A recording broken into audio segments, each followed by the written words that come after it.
कौमी असम्बली इजलास में सुप्रीम कोर्ट से रुकनीत की मुअत्तली पाने वाले मखसूस नशिस्तों पर 23 हुकूमती इत्तेहादी अरकान के ऐवान में आने की इजाज़त देने या ना देने पर स्पीकर कौमी असम्बली और अपोजिशन ने अपने अपने प्लान तय कर लिए हैं।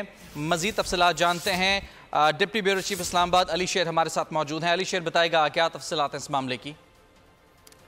जी बिल्कुल, आज कौमी असम्बली का इजलास 4 बजे हो रहा है और इसमें आज का सबसे जो मुश्किल सवाल है वो स्पीकर कौमी असम्बली के लिए है कि वो जो 23 अरकान जिनकी रुकनीत मुअत्तल कर दी है सुप्रीम कोर्ट ऑफ पाकिस्तान ने, जिनमें से 20 खवातीन हैं, 3 अक़लियतें हैं मखसूस सीटों पर, उनको ऐवान में आने देंगे या नहीं आने देंगे, क्योंकि उन्हीं की पार्टी यानी पाकिस्तान मुस्लिम लीग नवाज के स्पीकर जो पंजाब असम्बली में है मलिक अहमद खान, उन्होंने मखसूस सीटों पर अरकान की जो रुकनीत थी वो मुअत्तल कर दी थी और उनको ऐवान में नहीं आने दिया था।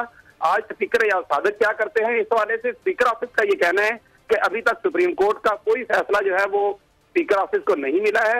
इलेक्शन कमीशन जो भी नोटिफिकेशन जारी करेगा, अगर वो मुअत्तली का नोटिफिकेशन जारी करेगा तो स्पीकर जो है वो उसका नोटिफिकेशन जारी कर उनको ऐवान में आने से रोक देंगे, और अगर वो नहीं जारी करेगा तो वो उनको आने की इजाजत देंगे, क्योंकि इलेक्शन कमीशन जो है वो नोटिफाई और डी नोटिफाई करता है, इसलिए स्पीकर जो है वो उसके मुताबिक अमल करेंगे। दूसरी तरफ अपोजिशन ने भी एहतजाज का प्लान बना लिया है कि अगर स्पीकर ने नोटिफिकेशन की आड़ में और सुप्रीम कोर्ट के फैसले को नजरअंदाज करते हुए 23 मखसूस अरकान में आने की इजाजत दी तो अपोजिशन उस पर शदीद एहतजाज करेगी।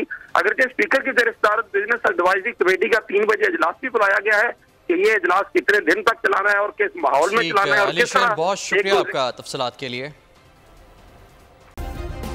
सब्सक्राइब करें और बेल दबाएं ताकि कोई खबर रह न जाए।